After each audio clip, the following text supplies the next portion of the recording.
Hello all welcome to DST tales Telugu. ఈరోజు మన vlog వచ్చి మిక్స్డ్ వెజ్ దాల్ రైస్.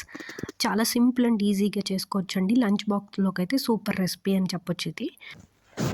దీనికోసం స్టవ్ మీద ఒక కుక్కర్ పెట్టుకొని ఒక 3 టేబుల్ స్పూన్ ఆయిల్ వేసుకొని అది వేడెక్కాక 1 టేబుల్ స్పూన్ పోపు దినుసులు వేసుకోవాలండి. పచ్చిశనగపప్పు, మినపప్పు, జీలకర్ర, ఆవాలు, అలాగే 2 వెల్లుల్లి, 2 ఎండుమిర్చి చిన్న ముక్కలుగా కట్ చేసి వేసుకోవాలి.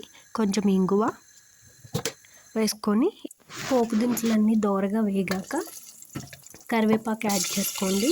కరివేపాకు వేసాక కొంచెం ఫ్రై చేసుకోండి. ఈ రెసిపీలోకి సాంబార్లోకి వాడే ముక్కలన్నీ యాడ్ చేసుకోవచ్చండి. అయితే క్యాబేజీ, క్యాప్సికమ్, టమోటో, ఆనియన్, పచ్చిమిర్చి, మునక్కాయ, క్యారెట్ తీసుకున్నానండి. అలాగే రుచి కోసం కొత్తిమీర కొద్దిగా వేసుకున్నాను.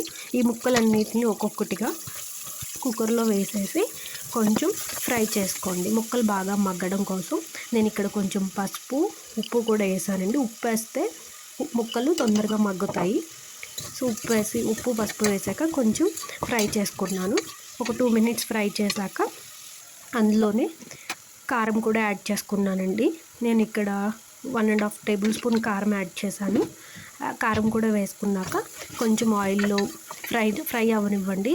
అలాగ ఆయిల్లో కొద్దిగా కారం, ఉప్పు, పసుపు మగ్గితే కనుక మనకి పచ్చివాసన అనేది రాకుండా ఉంటాయి అన్నమాట. ఎప్పుడు కారం, ఉప్పు వేసాక డైరెక్ట్గా వాటర్ వేస్తే పచ్చివాసన వస్తాయి. సో ముక్కలు మగ్గడానికి లిడ్ తీసేసానండి. విజిల్ లేకుండా లిడ్ పెట్టాను. ఒక 2 నిమిషాలు. చూసారు కదా, ముక్కలన్నీ చక్కగా మగ్గిపోయాయి. ఇప్పుడు నేను ముందుగా కడిగి పెట్టుకున్నటువంటి రైసు, పప్పు, 1 గ్లాస్ రైస్కి 1/4 కప్పు కందిపప్పు తీసుకున్నానండి. సో మీరు ఏ కొలతతో అయితే రైస్ తీసుకుంటారో ఆ కొలతలో 1/4 కప్పు కందిపప్పు కూడా తీసుకోండి. ఇప్పుడు రైసు, కందిపప్పు వేసేసాక ఒక 2 నిమిషాలు ఫ్రై చేసుకోండి. ఫ్రై చేసుకున్నాక మనం ఏ గ్లాస్తో అయితే మెజర్మెంట్ తీసుకున్నామో ఆ గ్లాస్తో వాటర్ యాడ్ చేసుకోవాలి. సేమ్ మనం రైస్ పెట్టుకున్నట్టే అండి. కుక్కర్లో 1 గ్లాస్కి 1:2 రేషియో అన్నమాట. అంటే ఇప్పుడు నేను 1.5 తీసుకున్నాను కదా, సో 2.5 వాటర్ అయితే యాడ్ చేసుకుంటున్నానండి. ఈ రెసిపీ పొడిగా ఉంటేనే బాగుంటుందండి. సో అందుకోసం నేను 2.5 వాటర్ యాడ్ చేసుకున్నాను.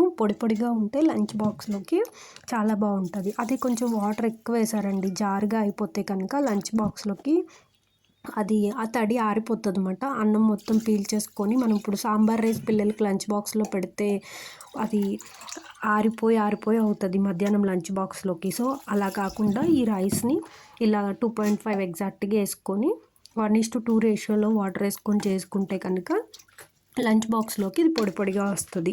ఇక్కడ ఈ స్టేజ్లో మనం ఉప్పు, కారం సరిపోయినాయో లేదో చెక్ చేసుకోవచ్చండి. మీకు ఏదైనా ఇంట్రెస్ట్ ఉంటే కనుక ధనియా పౌడర్ కానీ సాంబార్ మసాలా కూడా యాడ్ చేసుకోవచ్చు. నేనైతే ఏమీ యాడ్ చేయలేదండి.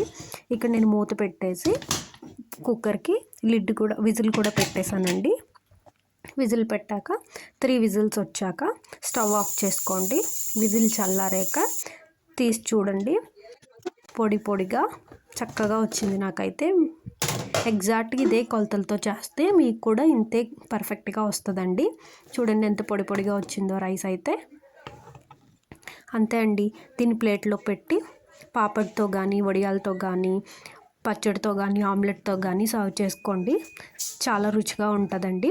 ట్రై చేయండి. వీడియో నచ్చితే కనుక లైక్ అండ్ షేర్ చేయండి. తప్పకుండా సబ్స్క్రైబ్ చేసుకోండి. Thanks for watching. బాయ్.